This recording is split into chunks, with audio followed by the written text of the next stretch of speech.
সাজিয়ে দিয়েছে। তো আমি অবাক, আমি এখন দেখছি এটা। এই যে মা চুলা ধরিয়েছে, আজকে এত লেট করে। আজকে অনেক কিছু তরকারি করতে হবে। মা সবাই আমাকে বলছে যে তো দামি গাড়ি কিনে দিচ্ছ মাকে, আর যে রান্না ঘর করে দিতে পারছে না, চুলোতে রান্না করছে। ওটা কার? ওইটা এখন ওই যে কিছু ওটা। হয়নি যে। হ্যাঁ, ওটা কার জন্য? ওটা তো তোমার জন্যই। হ্যাঁ, আমার জন্যই তো। আসলে ব্যাপারটা হলো ওটা ভেঙে দিয়েছে বলে মা এখন এটাতেই রান্না করে হয়ে গেল।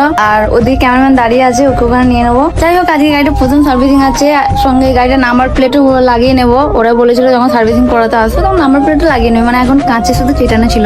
অনেকে বলে নাকি টাটা এমপ্লয় আছে বা যারা আছে তাদের নাকি ব্যবহার খারাপ। দেখাই যাক, মানে সার্ভিসিং এর সময় নাকি বোঝা যায়। চলো দেখাই যাক কথাটা কতটা সত্যি। আমার মনে হয় প্রতিটা জিনিসই লোকের মুখে শুনে বিশ্বাস করার থেকে নিজের কানে শোনা আর দেখাটা বেশি প্রয়োজন। এই যে আমার দাদু, এই যে এটা হলো আমার দাদু। কোভিডের সময় বলেছিলাম না আমার দাদু আমাদেরকে ছেড়ে চলে গেছিল। তো দাদু কোভিডের সময় ছেড়ে চলে গেছিল, সেই যে কষ্ট। দাদি কোভিডের সময়, করোনার সময় দাদু অক্সিজেনের জন্য কত কষ্ট পেয়েছিল বলো তো মানুষটা।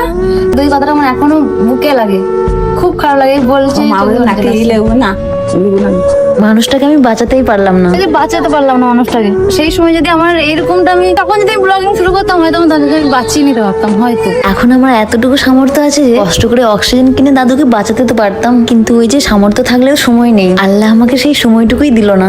এই যে এসআইআর না কি বলছে, সবাই বুঝতে পারছে, মানে যে মানুষগুলো দেখতো না দাদু দাদুকে, বাবা মাকে, তারাও পর্যন্ত খোঁজ করছে এখন এসআইআর এর জন্য। যাই হোক, যেহেতু অনেকটা লেট হয়ে যাচ্ছিল তাই আমি তাড়াতাড়ি করে গাড়িটা নিয়ে চলে আসলাম বাজারে। আর ক্যামেরাম্যানকে আমি যেহেতু বলেছিলাম ক্যাপের সামনে দাঁড়িয়ে থাকতে, তাই ছেলেটা প্রায় 1 ঘন্টা থেকে আমার জন্য দাঁড়িয়ে দাঁড়িয়ে ওয়েট করছে। সত্যি কথা বলতে ওর মধ্যে রাগ জিনিসটা একদমই নেই। আর আমাদেরকে সার্ভিসিং এর টাইম দিয়েছিল 9:45, আর আমি শোরুমে গাড়িটাকে নিয়ে আসলাম 11:30টার সময়। আসলে শীতকালে যে টাইম করে কিভাবে পেরিয়ে যায় এটা সত্যিই বোঝা বড় মুশকিল। যাই হোক, তারপর গেট পাসটা নিয়ে আমি তাড়াতাড়ি করে চলে গেলাম সার্ভিসিং সেন্টারের ভিতরে, কিন্তু ওখানে গিয়ে দেখি লাইনটা অনেক বেশি। যাই হোক, এখন সার্ভিসিং এ দিয়ে দিই, যাই না মামন দেবে দিয়ে চলে যাই। সারাদিনের ব্যাপার আছে, সার্ভিসিং করতে প্রায় 3-4 ঘন্টা তো সময় লাগবে, তাই ভাবলাম ওখান থেকে ক্যাফে চলে যাই। কিন্তু আমি ক্যাফেতে এসে মোবাইলটা চেক করি, এমনি আমার ওই গানগুলো ভালো লাগে বলে ওই গানগুলো শুধু।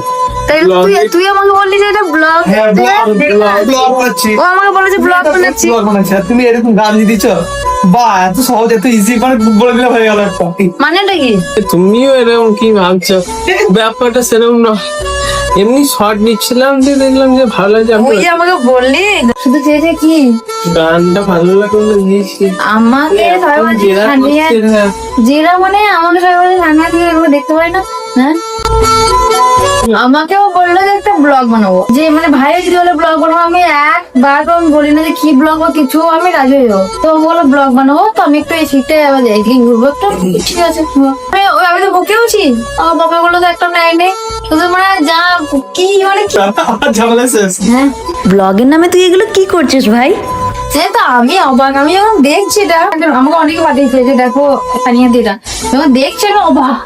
আমি বলছি এটা তুই ব্লগ বানাচ্ছিস, তুই বললি এটা ব্লগ শুট করবো, আর এটা তুই এটা কি করেছিস? ব্লগ তো তোরা হবে না, মানে এডিট করতে পারবে না বলে গানটা চালিয়ে দিয়েছে, আর যা ইচ্ছে তাই। হ্যাঁ না, মানে ও ব্লগ এডিট করতে পারেনি বলে যেমন তাই একটা গান দিয়ে আপলোড করে দিয়েছে, তাই প্লিজ এটাকে কেউ সিরিয়াস নিও না।